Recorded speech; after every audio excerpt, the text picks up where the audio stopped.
Warning. The following podcast is utter nonsense and may cause agoraphobia, kleptomania, insomnia, and oppositional defiance disorder. We are required by law to provide you with this disclaimer for hazardous materials.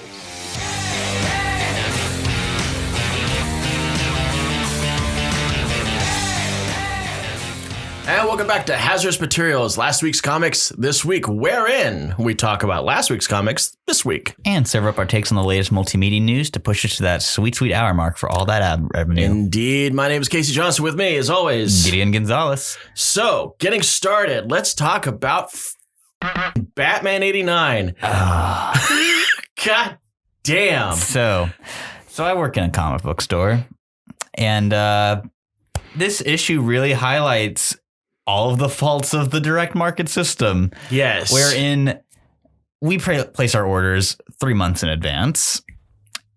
After FOC, which is usually like about a month out, we can no longer up our orders. So obviously what you do is you make a big multimedia announcement that a character is going to make their first appearance or something else big is going to happen the week before the book comes out, just to take out any like narrative tension the story might have had. And also screw over retailers who now can't order enough to meet demand, especially when sales of Batman have been declining for the past 3 months. Yeah, well, I'm seeing stuff online that's like the name of the article on some of these things is "Don't buy Batman number 89 for $15." Yeah. Or $30 or $40 on some of these. It's insane. This issue was pre-selling at $30 and it's hanging around there with a couple of sales dipping up to the 45 level. And then there's also some misprint versions. I'm not sure what the issue with them is, but those things are selling for insane amounts of money. $700 on last eBay. Was that a graded one or it couldn't have been graded? I didn't look at it quick enough because we just found out right before we started rolling. And it'd be impossible for that to be graded because the turnaround would be way too quick. Regardless, so let's actually talk about the issue. Yeah. The reason why it's so expensive is it's the first cameo appearance of Punchline, Joker's newest femme fatale arm candy, who I'm not a big fan of the design, frankly. You can see right here. I like Jorge Jimenez's art in general, but this design's pretty bland and boring and doesn't do much for me. But now I did say cameo appearance. And I mean that in the strictest sense of the term, because it's literally one panel that they showed the week before of her answering the phone.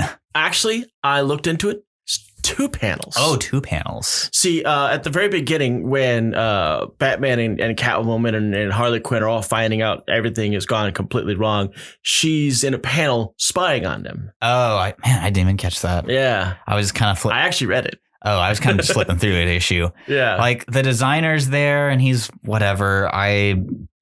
So I love United Underworld from the Batman 66 movie. Mm-hmm. I adore that concept.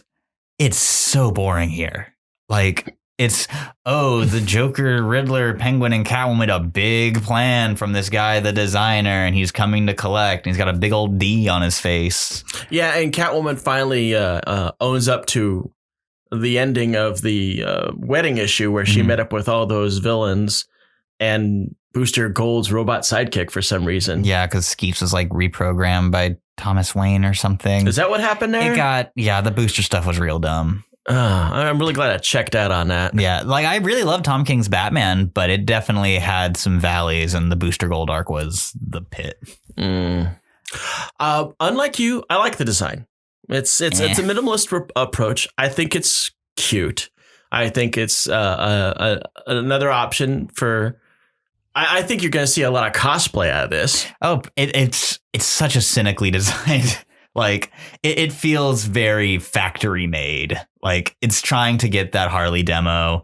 It feels There's like no doubt that that's what's going on here. It feels like they want to do classic Harley stuff where of having the Joker having a gun mall. But they can't do that with Harley anymore because she's had such a arc over the last 20 years defying that. So now they're like, well, we'll make us a new Harley. And, for the character's sake, I hope they do better than that. Realistically, I don't think this character is going to last 5 years. I don't even think this character is going to last 2 years. I don't know. I think this will last. And I'm all about the minimalist approach if it works. Although I have to completely acknowledge the fact that this is clearly a cash grab of some sort. They're looking to market to women fans that loved Harley Quinn, and they're trying to double down now. Like Harley, but none of the character. Have we got a bland open space for you? Yeah. But she's making her full appearance. I shouldn't say an empty space yet. So far, she's just like a look. But Hell Arisen #3 comes out, I think, next week, and that's supposed to be her first full appearance. Yeah, but how often has a look sold something so hard? It's true. We are in the market of looks, but Gwenpool? Yeah. Spider-Gwen? Yeah. We're totally sold just on a look. Those are superhero costumes. Like, Punchline is essentially just people clothed with some makeup. Which, granted, was very successful for Harley in the Suicide Squad movie. So, I don't know. It just feels indicative of a lot of stuff that I'm sick of. I was actually surprised that we don't see more cosplay or attention on that one. The female Joker in White Knight. Oh, Neo Joker? Yes. I don't know. I'm surprised we don't see more of that. I'm also kind of surprised by that with how popular White Knight is. Yeah, and she looked great. Yeah, it was a decent design. She had a really good design, much better than Punchlines. Yeah. Yeah. But again, now I'm reminded of how much I really hated some of the story stuff in White Knight. We went in there with the greatest of intentions. We thought this was going to be super cool. And yeah, it was let down. Disappointing comic. It was. And Batman continues to disappoint me, which sucks because I really love Tom King's Batman, and I hate that we're basically just getting a 15-issue filler arc until Batman 100 rolls around. It's times like this where I'm glad I'm not a Batman fan, and I'm not personally affronted by all this. I basically am just, I come in, I look around, see the disaster before me, and fade to the darkness. Yeah, it's kind of like that for me. I'll jump on in Batman if it's like really spectacular, if a creator really loves on it. So, and I dipped my head because I heard it was a big deal, and I was like, meh. Okay, well, but leaving that behind, let's go into another bit of disappointment. They did the bad thing. We're talking about Flash Forward #6. So there's elements of this I like. I really like the why Wally did the things he did this issue. Yes, there's a level of altruism you can definitely salute, but when it really comes down to it, the writers put him in this situation. So now we've got Dr. Manhattan Wally. So down to the helium element on his head. He's got a blue outfit and he's got the little logo and he's gonna fix everything. It does. So I'll say this: it feels true to the arc of the book. This was clearly planned from jump. Mm-hmm. I like the idea of Wally making the ultimate sacrifice to ensure that his kids exist. I think that's really good. I really like that Linda remembers everything now. I love that Jai and Irie are back in continuity. I have hope, which is fun because this is blue and blue is hope. I have hope that this is just a temporary thing. When everything is said and done, Wally's going to be back with his family. He's going to keep the blue outfit, kinda. Or even go back to the red outfit. I'm good with both. And then we're going to have Wally back. The ideal ending for this is Wally has to use all of his power to fix all the problems. And then he just comes back as Feaster Wally. He exasperates himself, empties the gas can, Yeah, exactly. Destroys the Mobius chair, which God knows it really needs to happen. Also, it was corny as hell, but I really love the antimatter rod was in you all along, Wally. It was just a representation of your goodness. I was like, that's silly, but I believe. That's so Wizard of Oz. It was very goofy. Tempest Fusionat is a... but this is the disappointing sixth issue to what we were really getting excited about because we thought that there was going to be a new direction for Wally. We just did not want this direction. I knew it was too good. It was too much to expect of Scott Lobdell and Brett Booth to be completely satisfied. I forgot how much Lobdell, as I used to pronounce it used to disappoint me with X-Men. So now he's disappointing me with Wally. And we'll get that free comic book day issue and we'll see how that goes. Yeah, balls. All right. But I will say, again, a lot of good in it. Hate the bad thing at the end. So we're going to go into something that you truly love. And I know that you have a nerd boner for our boy Jimmy Olsen. Yes. As I've said many, many, many times, love Jimmy Olsen. He's a top 5 DC Universe character. Right. Absolutely excellent. Matt Fraction, one of my all-time favorite writers. Steve Lieber, greatest comedy artist alive.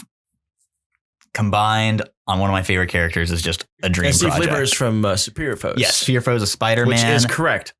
Excellent. Yes. Comedic audience. So here we open up with a excellent homage to the Reign of the Supermen, with 4 replacement Jimmys, as Jimmy Olsen has throughout the series been faking his death. As you called it, Jimmy's Olsen. Yes, Jimmy's Olsens.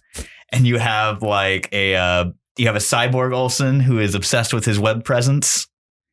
He thanks his I'm going to say victims. The people he saves, he thanks them for their likes and subscribes.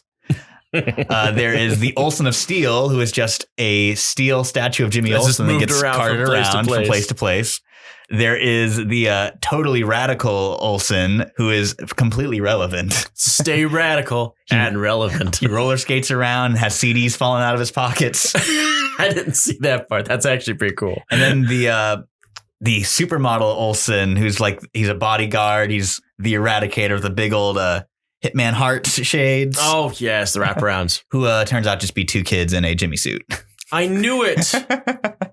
It's a great little bit labeled My Olsen, My Olsen, My Olsen, and Me. So I found out in this issue that Jimmy Olsen is in fact married. Yes. Has visited Gorilla City many times. And apparently his lady love, his wife, I should say, is a crime fighter. She's not a crime fighter. So why is she masked? She's a space thief.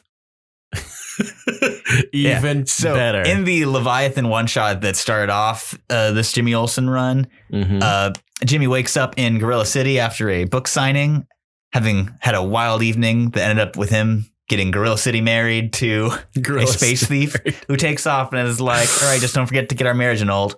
But he did. And so when she was being, as part of a heist, planning to marry a space conqueror, he found out that she was still married. And so he started making his way to Earth. So she had to beat him to it to get the marriage annulled.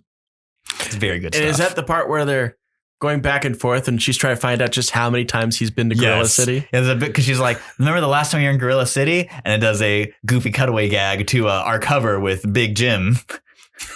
Wrapped with Metamorpho. On a King Kong spree against Enemy Ape, which... amazing visual pun. They don't label him as Enemy Ape, but it's Enemy clear. Ace. Yeah, it's very clear. It's a gorilla Enemy Ace. Yeah, and he mentions like, yeah, it was the last time in Gorilla City. It made the news. It was on CNN. Well, Gorilla CNN, which made me absolutely lose my. We have this panel of just a gorilla talking head saying ook ook ook ook ook ook ook. I died at that bit. Oh my god. And she asks him, how many times do you go to Gorilla City? And in a response that I felt in my soul, Jimmy says, it's a city full of gorillas. I go all the time. So, yes, apparently Jimmy Olsen is I love the fact that it's still got the old stamp, Superman's pal above it.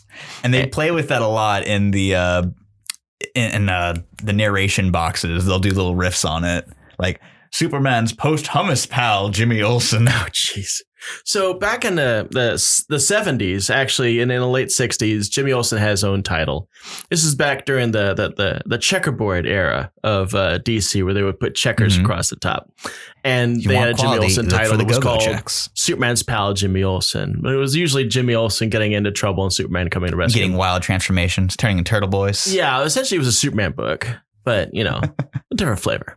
And this is also where Turtle Boy came from, and the other variety of. And probably the most important thing about Superman's pal Jimmy Olsen is when Jack Kirby went over to DC, he famously asked, "Put me on your lowest selling book, and I'll make it your highest selling book." And so they slapped him on Superman's pal Jimmy Olsen, and that's where he introduced Darkseid. Is that where it is? Darkseid's first appearance is an issue of Superman's pal Jimmy Olsen on a little computer screen talking to the aliens that are causing shenanigans in the book. What an underwhelming introductory. There's also an issue where a scientist grows a little planet, and in the sky he projects horror movies. So everyone on the little planet evolves into little Draculas and little Frankensteins and mummies. And the way Jimmy and Superman save the day is they switch the reel to Westerns. And since time goes by faster, they go down, and now they're all like vampire cowboys. Oh my God, that's hilarious. That's so Star Trek. I am a Jimmy Olsen aficionado, and Jack Kirby's run is God, that reminds me of the space Nazis from the old Star Trek series. Remember that? Or a piece of the action? Yes. where Captain Kirk finds a planet where it's their entire society is based off of like a visual dictionary about gangsters. Yeah, but I saw a meme today where it's basically Spock leaning over and he sees two Nazis beating the crap out of somebody. He goes, "Oh shit, space Nazis." It's like, that's great. That was the episode. Yeah, I gotta watch that now. But PC Action was a really good episode. Not to get too off on a tangent, but PC Action's an excellent Star Trek episode. Captain, what are heaters? Yes. And wear the hat to cover his ear tips. So good. I remember when I was a kid seeing that episode, and when Kirk goes, "A piece of the action," I was like, hey, that's the title of the episode. Hey, that's very on the nose. That was the first time. I know it's one of those shout outs. All right, so this next bit's been on the cook for quite some time over at Marvel because of a podcast called Marvel Voices about minority creators and their, and minority creations, I guess we could call it. This was actually a big deal. There's a lot of great stuff that's actually been written about this. A lot of corresponding essays from the website that ask you, hey, if when you're reading the comic, check out some of the essays on some of the stuff that we did on this one. I got through the entire issue. I didn't get a chance to really dig into all the essays because I had a lot of stuff to read, unfortunately. But I really like this. I really like what they did with this. Yeah, I love me a good anthology, and this was quite a fun one. Obviously, we're not going to talk about every single story in it because... No, we really can't. There's a lot of one-shots in there that really, okay, that's a nice one page about She-Hulk busting somebody out. And it's like, okay, that's great. I of course love what you termed as the wacky races with Vita Ayala and Bernard Chang doing a Forge and Shuri race. Yes, or Forge has a gross looking bio car from.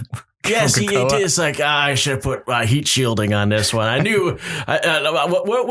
What'd you leave space for a heat shield? It's like I need an espresso machine in there. So good. So that was great. The thing that really caught my attention was the spread that Luciano Vecchio did, which brought back Stryker from Avengers Academy. Yes. And I was like, wow, I haven't seen him in so long. Now, when I'm looking at this, am I right to assume that Vecchio did Stryker in Avengers Academy? Was he part of the creative team? I don't believe so. I don't think he was. Because it really felt like that was the way it was drawn. I don't believe so. I might be wrong, but I don't think he was like working on main books at that point. This may be just me, my bad research on this one, but it was clear that Stryker is a favorite because he is like front and center during this little bit. And I was like, Rita's like, oh, hey, cool. It's a spread from all the queer heroes. Yeah. And I was like, wow, there's a bunch of stuff on here. My credibility is feeling tasked. I better start naming all these. So I spent like a day going through all of this and try and name everything and asking you for help occasionally. And when it really came down to it, I was still 5 short on what I could name. Which is still pretty damn good because they managed to pack that page in. They really did. There was like a tiny little frame of a guy wearing a red mask. I'm like, who the hell could that possibly be? It's Pyro 2. I had no idea that Pyro 2, 1 wore a red mask and 2 was gay. But there was like on the very far, if I'm looking at the page, if I'm looking down the page, on the very far right, up in the sky, there's a gentleman in a silk shirt with glowing hands. I have no idea who that is. I still don't know who that is. We'll solve it eventually. Yes. I actually had to reach out to Vecchio himself, which was surprisingly easy to approach on his Facebook page. Yeah, he's super active on Twitter as well. Yeah, I looked at his Twitter page, and his redesigns for X-Men Storm and Iceman were really good. He is always posting incredible sketches like that. I love his costume work. His Polaris design is one of my favorites of all time. I didn't get a chance to check out the Polaris one, but I saw that he was a big fan of the X Factor redesigns, and which definitely puts him in good taste. Good taste, very good taste. So I actually reached out. I was like, hey, listen, I really want to get the names for all this because I want to do a thing about it. So obviously I'm going to show a picture of the big spread of the entire page. You got all the various heroes. I'm also going to give you a little bit of time to look at, this might be hard to look at the screen. So I'm obviously going to have to put this in our link-a-rooney down below. Yeah, indeed. So Vecchio provided me, or us, I should say, with a page that showcases all the names that are involved in there. I had to personally pat myself on the back because I was able to name some real dark horses in this one, like Dark Veil. Who would ever thought that would have popped up again? I was actually really surprised. I was thinking about it, and it was like, I remember when they were introduced, they were called Shade, and I was like, that's pretty great, quality drag pun, love it.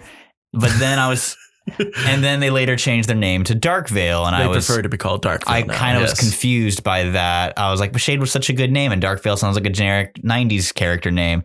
But then I was thinking today, I was like, I wonder if it has anything to do with the existence of Shade the Changing Man over at DC, and that if like the name Shade is so closely like tied to a different superhero, if they wanted to get away from that connotation. DC too, which was a Green Arrow villain. Oh no, that's Shadow. Okay. Yeah, that's an O. I always get that mixed up. Yeah, there is a Shade the Changing Girl and later Shade the Changing Woman, but they're obviously tied to the Shade the Changing Man continuity. Yeah, when all is said and done, there was like 40 some odd characters squeezed into this one page. That's a Herculean effort. My hat's off to you. Yeah, seriously. if you follow any comic artists, you know that the greatest bane of any artist is having to draw a crowd shot, unless you're George Perez or Phil Jimenez. George Perez is a true crowd master. Oh God, I really wish he could draw again. I truly miss George Perez. I know he can't pull that stuff off anymore. Not with any level of regularity anymore. It's too bad. He is truly one of the greatest living comic artists. Oh, I still have his old Avengers poster that he did like in the mid 90s. Oh, the one with all of them and wasps around the border. Yes. I love that. Such a great poster. Okay. So yeah.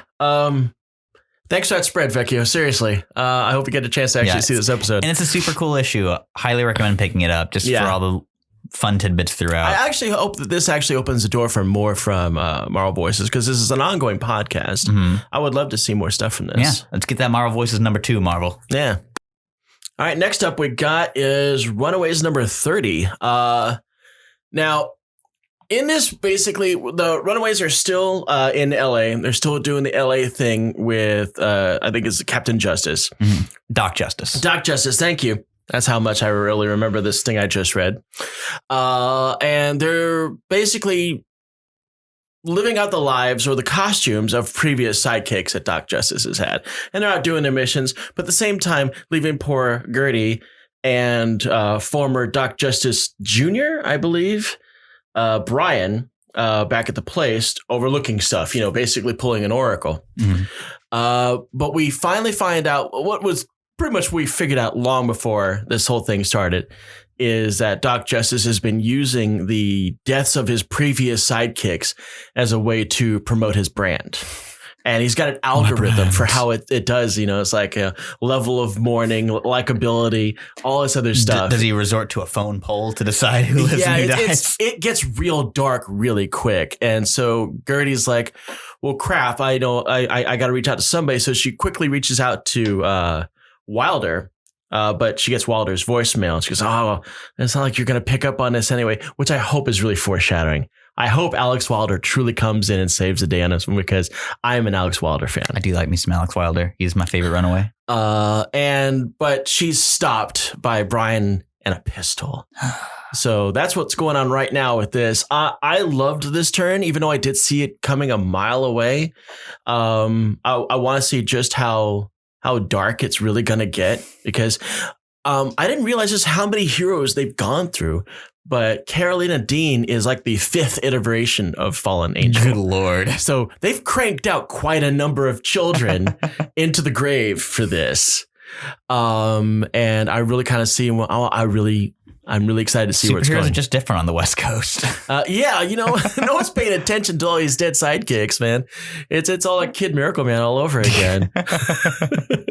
But moving right along to our weekly X coverage, and we start with the inevitable Wolverine #1. Man, show that awesome cover. Woo, that sweet Chip Kid variant cover. A sweet cover. So this is like we got twice the size on this one, because we got 2 stories going on. Your first taste. So they're both written by Benjamin Percy of X-Force, with Adam Kubert taking the A story and Viktor Bogdanovic taking the B story. I was more invested in the B story, I gotta say. B story was pretty fun. I don't know. I like them for different reasons. I like how tightly the A story is tied into Hawks and Pox stuff with the Krakoan, with the cheap imitation Krakoan drugs. But that said, Wolverine fighting vampires in the B story. Yeah. Which I loved it back during Fall of the Mutants when Blade and Wolverine were fighting things. How long until my man Eric Brooks shows up? Yeah, exactly. And that was the storyline that vampified Jubilee for years. I cannot say that Curse of the Mutants is a good story, but it is a fun as hell story. Oh yeah, absolutely was. You got Cyclops telling Dracula to follow his heart and then decapitating him. I was all about it because I'm a huge Blade fan, and I thought that just putting Blade in this, of course, Marvel was a little disingenuous with their promotion of this, implying heavily that Blade was going to join the X-Men, which didn't happen. I mean, he's not a mutant. He was a guest star. He's a vampire. Yeah, but still, that's what they were heavily implying. Spidey's on the cover of the issue after it. And they heavily implied that he was joining the X-Men too. Go back and look at the ads for these things. I remember I was reading X-Men at the time. Misleading. But I was still invested in it because it showed what Wolverine's his healing factor, how it reacts to the vampification. And then, of course, it vamps up Jubilee, which I was okay with. It was okay. She had lost her powers around that time. This is right after her stint with New Warriors, where she was wearing that suit to give her abilities. Which I wasn't crazy about that era either. I liked some of it.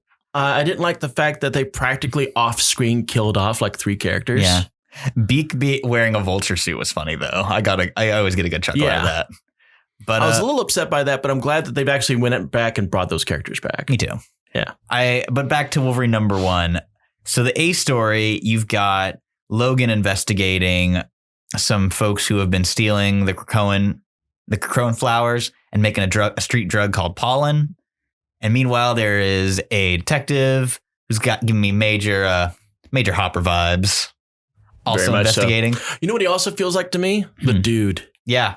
It's like if the dude and Hopper put on the shirt from that guy from G.I. Joe. Oh, Chuckles. Chuckles. He's got Chuckles' shirt. One of the few Joes I know. But he's got a daughter who has some disease. I don't remember if they specify or not. It seemed like it was cancer. Yeah, it implied cancer.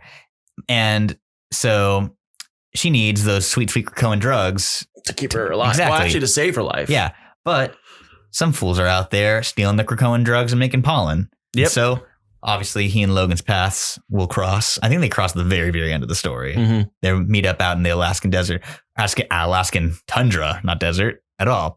And after Logan wakes up having seemingly killed all of his friends. And he looked screwed up. Oh, yeah. He is. That was great. Yeah. He was like skeletons, like my bones are on the outside. Shout out to Adam Kubert. He's been drawing Logan for years, but it's never been this gnarly. Yeah, it was pretty rowdy. I began to wonder if that was actually in direct relation to the time he got cut in half. But then again, he was put back together. And I really like that they tie in his first appearance in the Dawn of X era. When in House of X #1, when you see him playing hide and seek with the little mutant kids. I remember being like, Wolverine just had a silent cameo in this first issue, and he's just playing with kids. Adorable. I love it. Yeah, that was back when we were talking about the fact that Wolverine was not getting a lot of coverage. He was definitely in the back of the background. He's in 3 books regularly now. Yep, we're back to Wolverine status quo. And the Bogdanovic story in the back with the vampires, not a ton to say on it. Like, it was fun.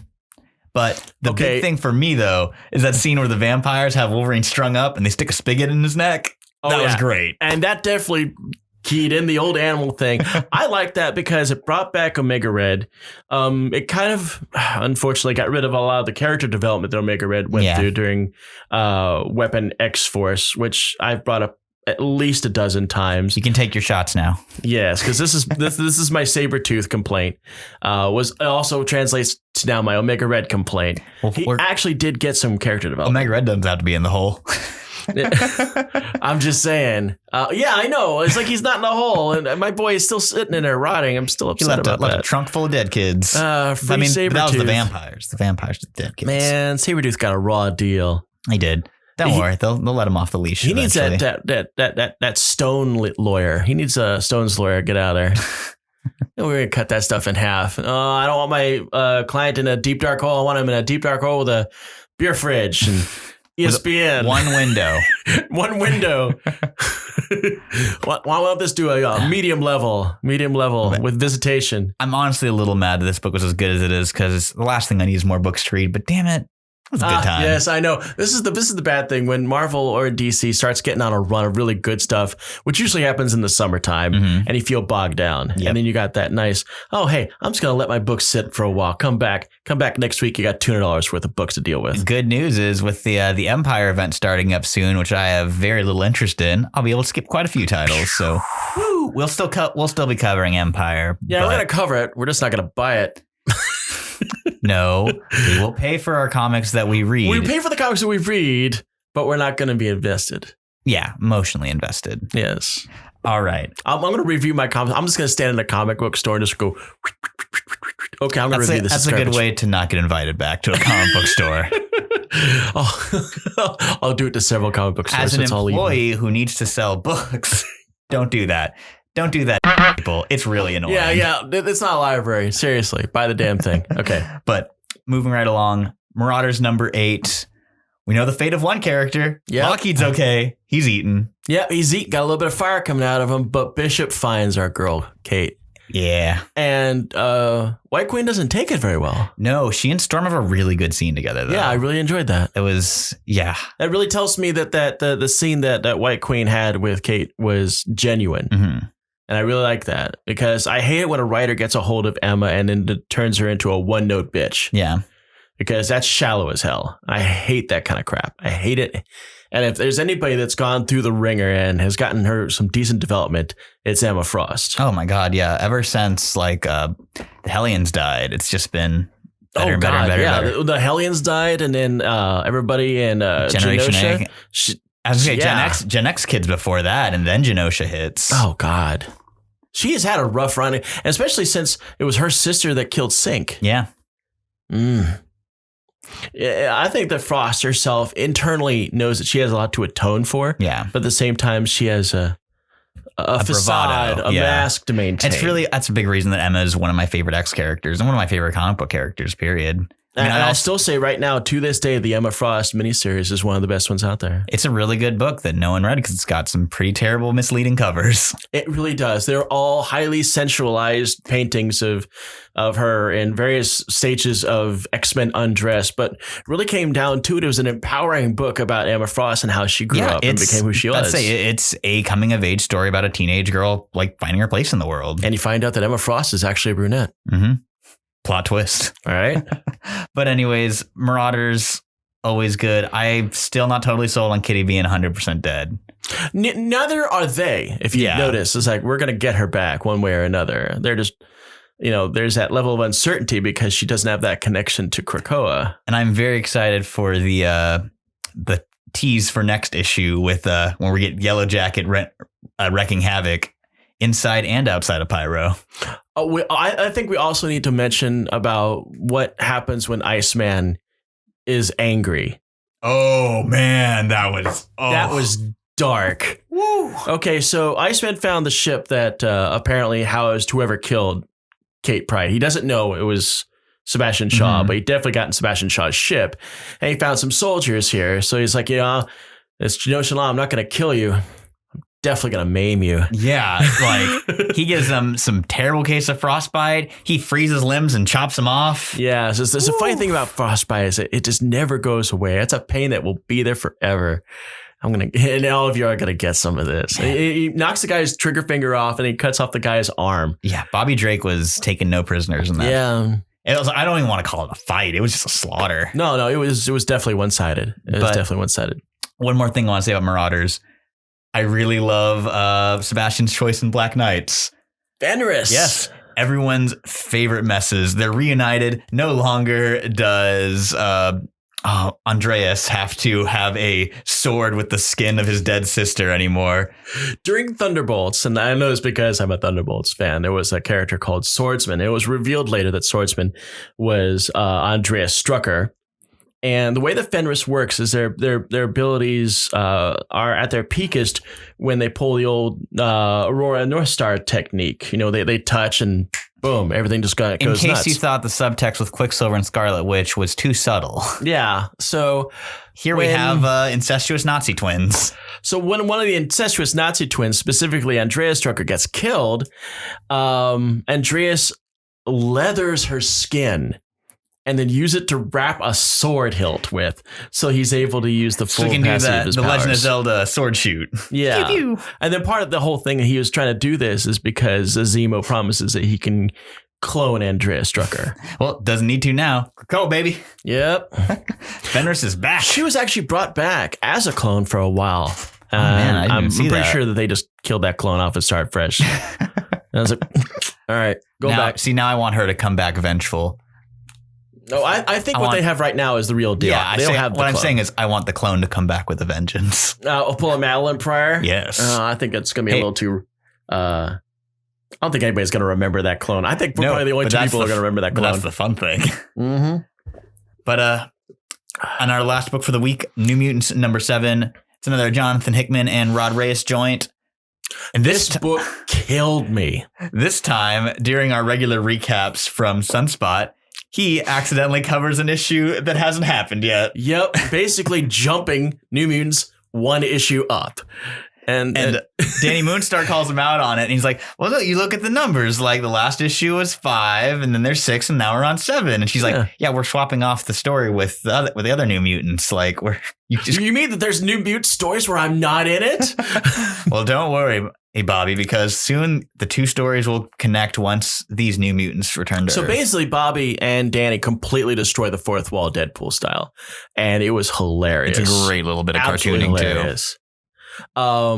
Yeah, I'm glad that the New Mutants has slowly become one of the mutant humor books because it's bringing back a humanity to the book that I've always wanted. Oh yeah, and I hope they keep this going because it is kind of ridiculous. I love later on a little bit after that, when we get to the big fight scene, instead of giving you the actual fight scene, one of the text pieces for this book is a quick D6 based game called Fight.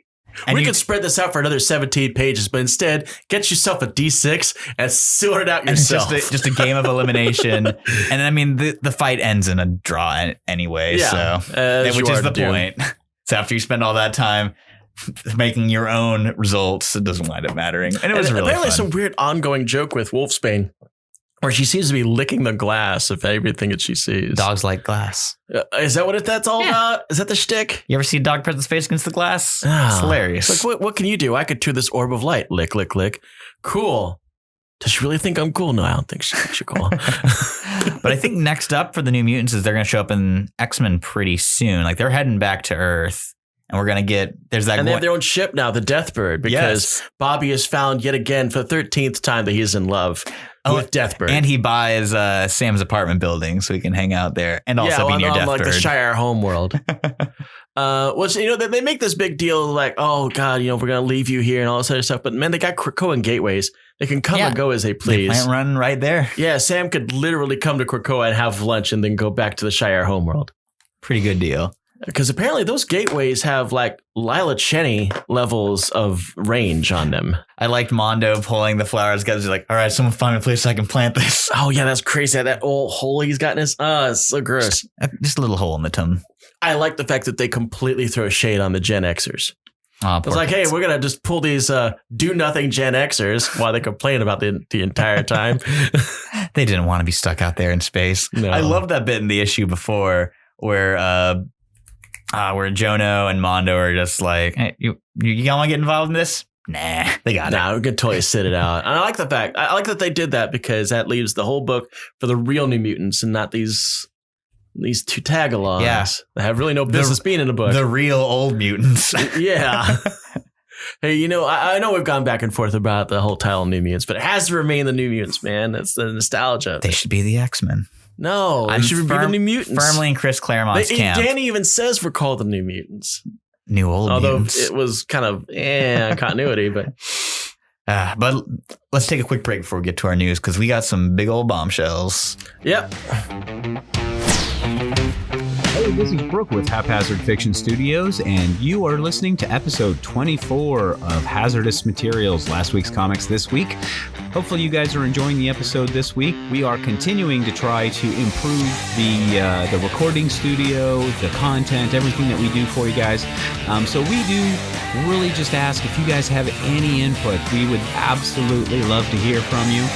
You can message us on Facebook or Instagram or tweet us. You can send us messages through the Haphazard Fiction website. Just anything that you guys have for us, But give us a subscribe, give us a like, share us with your friends. We definitely are wanting to get as many people tuned in as possible, and nothing better than a good recommendation from other comic book fans out there. But we do thank you guys for tuning into us this week, and I take you back now to Casey and Gideon with Hazardous Materials. And we are back with our first big piece of news. This actually just came out like a couple hours before we started recording, that co-publisher of DC Comics, Dan DiDio, is no longer the co-publisher of DC Comics. Yeah, absolutely no warning. No, hey, I might be doing this. Hey, I might be retiring. Just outright said, I'm out. Yeah. Peace. No news on whether it was his decision or a decision made above him. But yeah, this is at nuts. this level of abruption, there has to be bad tidings on one side or another. Yeah, DiDio apparently didn't like something and said, screw that, or DC said, you're out. Yeah, I'm concerned. So Dan DiDio has a pretty complicated legacy. I'm not the biggest fan of a lot of his editorial decisions. He famously had a lot of issues with 52 as it was coming out, which is one of the greatest comics of the 2000s, and said Countdown, which is not one of the greatest comics of the 2000s, was 52 done right. He's mostly responsible for the new 52, which I'll allow you to fill in your own blanks on that one. Does not like the Teen Titans at all. Does not like legacy characters. Is he the reason why the Teen Titans got canceled on Cartoon Network? I mean, probably not. That was probably a Cartoon Network decision. Still. Yeah. Still upset about that. But if you like characters like Dick Grayson or Wally West, probably not a big fan of Dan DiDio. That son of a bitch. That said, he's gone to bat for some good risky series like all of Mark Russell's DC work, which I absolutely love. A lot of pros have a ton of great stuff to say about the guy. Also, some have some negative stuff to say about the guy. But I'm curious to see what DC's new direction is going to be, especially because the big rumored 5G shakeup, that was Dan DiDio's baby. That was him really pushing that. And so with him gone, I'm curious to see what the direction of the company is going to be. I honestly don't know. And I don't know who could fill in those shoes. Not immediately. I feel like the easy bingo answer is Jeff Johns. Would just feel like a monkey's paw for me. God, you know what? I just find that Jeff Johns is better suited writing comics. I like him when he's writing smaller comics, more niche characters. Green Lantern's about as big as a name as I want Jeff Johns writing. He did great in Aquaman. Aquaman's a smaller name than Green Lantern, I'd say. Well, no, Aquaman's bigger. Yeah. Aquaman's the biggest name I want Jeff Johns to. Well, no, I like his Superman, Yeah. Don't like his Doomsday Clock, though. Not a fan of the Flash. I love his Wally West Flash stuff. Oh, yeah. I despise most of his Barry stuff. Well, that's because we all think that Barry is Snoozeville. He does some good bits for Barry, but there's just not enough of meat on a character there. There really isn't. Barry has not had enough, which is really strange for a character that came straight out of the 60s. It really comes down to it. There's really nothing to Barry. No, he's a blank. He and Ray Palmer are just blank slates. Yeah, I mean, he's brave. He did the whole shtick in 85 with the Crisis on Infinite Earths and sacrificed himself. Should have let him go out on a high note. Yeah, well, they did. He was gone for 20 years. Yeah. I think by the time he came back, Wally'd been the Flash longer than Barry had. Yeah. Which, wild. He did that guest star in Quasar. Yeah, Buried Alien. Yeah. It's good stuff. That was great. But definitely some tumultuous times ahead for Detective Comics. Say with Jim Lee. Detective Comics. You're right. Yeah, DC. with Jim Lee as the lone publisher, how long will our heroes safe from more Nehru collars and lines? I think that the DC's going to act fast because they've got some face to save, especially if this is DiDio's choice. Yeah. And I wonder how quiet he's going to be about it. I'm also very curious about what's going to happen with his Metalman series that's going on right now, because that's only on issue like number 4 or 5 out of 12. Will it get wrapped up? Who knows? We'll see. How amicable is this exit? I'm Find curious. out This is next week. definitely, this is, if anybody is kind of wondering about this, there's some of you that know more about Marvel and more about DC. This is like if Kevin Feige just decided to jump ship today, just out of the blue. That would melt faces. That would melt brains. That would show up in Entertainment Tonight. Not so much with this. On the one hand, I'm sad to see the man who oversaw Blackest Night go. Happy to see the guy who oversaw Identity Crisis go. Truth. I can't argue with that one. Dan, let's make Wally West a murderer. Son of a bitch. Well, best of luck to him. Yeah, so we got a new Spider-Man series coming out. By what's the writer? Joe Kelly and Chris Pacello, two creatives who I'll try out anything they do. Pacello, I will buy anything that man draws. I remember Joe Kelly's Deadpool run was excellent. And I'm also a big fan of his Superman run from the early 2000s. Which, him and McGinnis got right off of Deadpool and right on to Superman. Yeah, that's right. He did do McGinnis with Deadpool, didn't he? Yep. That was how Ed McGinnis got his big push. When Wade was a little beefier. Oh, yeah. T-Ray, a mountain of a man. Oh, God, that's right. They did the T-Ray story with the Band-Aid across the nose and everything like that. Please, Marvel, give me T-Ray in Deadpool 3. Give me the real Wade Wilson. We don't need T-Ray. I love T-Ray. I hated T-Ray. He's Deadpool's best villain. It's his worst villain. But like Deadpool's got good villains. We had some, I'm sure. Ajax, what an all-timer. Remember his stupid blue costume? Yes. What Slayback? Was that his name? Slayback? Oh, Lord. You're not helping your case.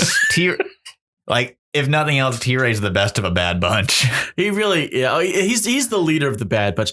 He's the leader of the DC version. No, not say DC version. You know what? T-Ray could be with the Nasty Boys. Yeah, boy. Bring him back. I'm waiting for my Dawn of X Nasty Boys. Man, how long has the Dawn of X been around and not a single member of the Nasty Boys has shown up? Wear his hairbag. Yeah, no kidding. Wear his slab. Watch them show up in Hellions. That's where you're probably going to see the Nasty Boys.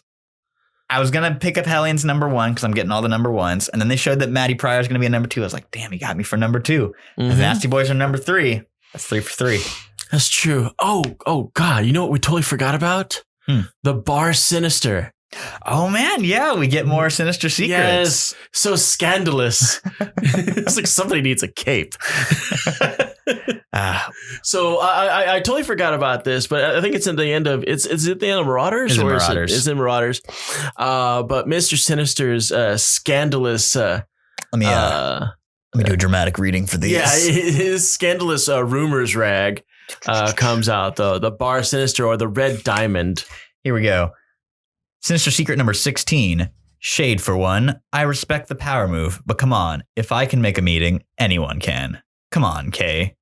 Sinister secret number 17. Waitlisted by Jumbo, a few of my thirsty patrons quenching thirst have been quizzical about a certain quirky Q that can't quite catch his quarry. We hear he's blaming his wardrobe. It does make the man. Perhaps it's time for a fabulous cape. Sinister secret number 18. Make more mutants, they said. Now, be honest. Who did you have crossing the finish line first? Probably a pretty redhead or a blonde. Well, nobody got this one right. Congrats to former Wild Child Stinger. Good luck with that baby bump. If the kid turns out to be interesting, bring him by Krakoa. Answer secret number 19. Mirror, mirror on the wall. Who are the grossest mutants of them all? No, not the Morlocks. Don't put you down, muties. Well, it's not for me to say, but keep your eyes on a swivel. You may spot them when you think you're seeing double. Ugh, of course it's Fenris. Gross. Can't spell Von Strucker without the suck. If only knew anyone in the Quiet Council suggest growing a new Krakoa and leaving them on it. So apparently he's not mixing his words about his opinions on Fenris, which is hilarious. Yeah. Incest Nazi twins. That's great, true. Yeah.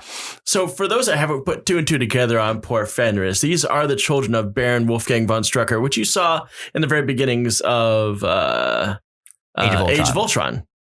Where it says, never surrender. Okay, I'm going to surrender.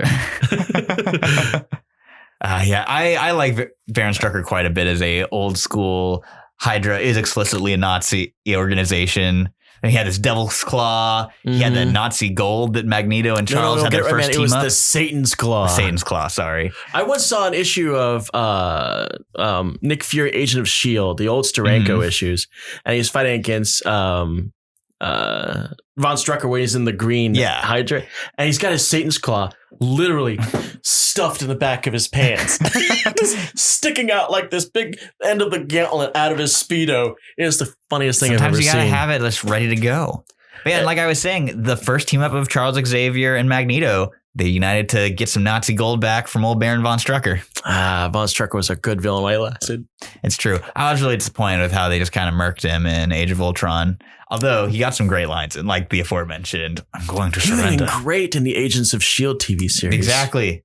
It's not like they got an A-list actor playing him. They can afford him on ABC. Yeah. It's Disney. There's some money on it. I can't believe we almost let the bar Sinister slide on that one. I know. Fools that we were. I love doing me a good dramatic reading. But yeah. So we got one more thing to do. Mm-hmm. It's the Batman costume got a full daylight review, which leads my theory to the fact that they revealed the costume because DC was well aware that these pictures were going to come out and be less than flattering because honestly, set pictures of costumes are usually not the way to reveal especially things. For stunt scenes in particular, because then you're getting a version of the costumes designed to keep this performer safe, not necessarily look good on camera. Yeah, because they're all talking about where's his cape? And I'm like, it's a motorcycle. That's going to be CG as hell. Yeah, exactly. You really want to risk getting your cape stuck in a back wheel? Ooh, that's bad news. And that said, I love the design of the Batcycle. That's bad news. It's slick. I like the little ears on it. Yeah. It's good stuff. What's going on with the gauntlets? Those look like arrows. Yeah, that could be cool. Yeah. I think that might just be like a special motorcycle variant so we can go pew, pew, pew. Or maybe he's got the good old Huntress crossbow. And that'd be fun. He'd be the crossbow killer. I loved it. I thought it looked great. Yeah, it looks pretty rad. And I love the ear. I love the little pointy ears. Looks like it's going to stab someone with those things. Yeah, I think one news reporter put it as not as big as the Michael Keaton, but bigger than Batfleck. I like me some short ears. I really dug Batfleck's look, but I'm digging this one too. Yeah. I think this is going to go. I like this. I notice he's got some eye coverings, which I think they should have put on Batman a long time ago. Even if it's not just for the full-time costume, at least for the motorcycle bits. I don't want Batman being like, oh God, my eyes. This is I really like the pictures on this one. I do wish that we had gotten a proper reveal so we could get a really good look because we still don't know what the caped outfit really looks like. And it's clear that this outfit is supposed to have the cape because the cowl tuck is around his neck. I kind of like the little collar. So we're clearly dealing with a CG cape, and people are bitching and complaining about it. Need to realize that. Hey, CGI capes look great. Yeah, especially for this. Exactly. And one last bit of news that kind of snuck in under the radar. Oh, yeah. Harley Quinn season 2 already has a premiere date, and it's in like 2 months. Yeah, they're putting the gas on this one. Apparently, DC had this in the wings, and with as well as Harley is doing, they did want to pull a Disney Plus. Hey, let's do The Mandalorian and make you wait 8 months for the sequel while you start canceling on us. DC's not wasting any time. And within a month and a half on April 3rd, we're going to have our second season of a full 13 episodes. Nice. From what I've heard, apparently it was originally shot as a full 26 episode season, but they made the decision to cut in half so you can pace you out. I think that's a good idea. Yeah, me too. That's a reasonable amount of time. So far the animated series has been great. I saw that it finally wrapped up today, and I'm excited to finally sit down and check it all out. Don't know when I'll get to do that, but I've heard nothing but good things. Oh yeah, I haven't seen today's episode. You're right. I do know it's got my boy Kite Man there. Yeah, hell yeah, hell yeah. But you know what? Oh, that's right. Oh God, I'm thinking about what happened in the last episode. I totally forgot about that. Should we talk about that? I haven't seen it, so please You haven't don't. seen last episode? No, I haven't seen any episodes. You don't know what this face is all about? No. Damn. Go watch the episode. Fine, I'll go watch it. Add it to the list. Harley Quinn, Picard, what else? Star Trek Discovery. What else am I missing? Yes. You know how painful it is to come to these recordings and want to talk about Picard, and he never has ever seen the episode. I'm in the middle of this next gen rewatch, and it's so fun. It's revisiting old friends. Where are you at now? Just saw my favorite episode from when I was a kid, Night Terrors, which... Was that the Deanna Troi episode? That's the Troi episode that's basically PG Event Horizon. And I was watching, I was like, man, it makes... I'd forgotten about it. And I'm watching like, oh, this was my favorite episode as a kid. That explains a whole lot of what I got into when I was in college. My favorite episodes were the lore episodes. I do like the lore episodes. And actually... I never knew about Lore's return in season 6. I missed those episodes as a kid, and I love those 2 early Lore episodes. Where he was leading the Borg? Yeah, I didn't know that happened. Oh, wow. But I was looking through like lists of best Star Trek episodes, and I was like, holy shit, that sounds amazing. I'm so excited to get to that now. It's my understanding that Lore got disassembled after that episode. But with what's going on right now in Picard, it does bear mentioning, where's Lore? We got B4 stuff right here in Memory Alpha. I'm assuming that is Memory Alpha that they're at, or the Dystrom Institute. Pick one. But I wonder if Lore's parts are in there too. And if so, is he the secret to getting Data back? Get Brent Spiner that money. Gotta get that Brent Spiner money. And more than that, no, I really want to see show up in Picard. Moriarty. Oh yeah, he's still kicking. He's still in that holo. Well, that's right. He did exist, didn't he? I don't know if he got blown up. If the Enterprise got blown up in Generations, right? Yeah, I wonder if that took Moriarty with him. Hopefully they backed him up on the cloud. I'm getting a producer. Our producer's losing his damn mind over here, waving at me. So what's happening? Tell us what's happening, Rob. Is Timmy in the well? I'll tell you later. All right. Well, folks, hopefully I'm getting some good news on Moriarty, but that's going to wrap it up for today. Indeed. Enough of our babbling about Star Trek. So more babbling about how you can get a hold of us on the various social medias and what the kids call the Instagram or all their stuff. We're on the gram. We're on the Twitter. We're killing it. We're on the YouTube. Tell us about our new lighting. We're getting bathed in brand new lighting. About to say, Casey looks great. I probably look like death. Good. For once. See, I'm going to have to compete now and start wearing stage makeup. Yeah, indeed. What else we got going on? We got our Patreon is still going on. Yeah, exactly. Which apparently now that we can't seem to start an episode without completely screwing it up. Yeah, we're filling up that blooper reel. You get a whole lot of B-reel, folks. Yeah, we're definitely going to be doing that. We're also on Twitter, although I don't know if we tweeted anything, Rob? We have? What was it? Pictures of Spider-Man. You have no idea. Okay, it's picture of Spider-Man's butt. That's what we're doing. That's our new Twitter thing. Spider-Man's butt. Look for that icon. What else do we got going on here?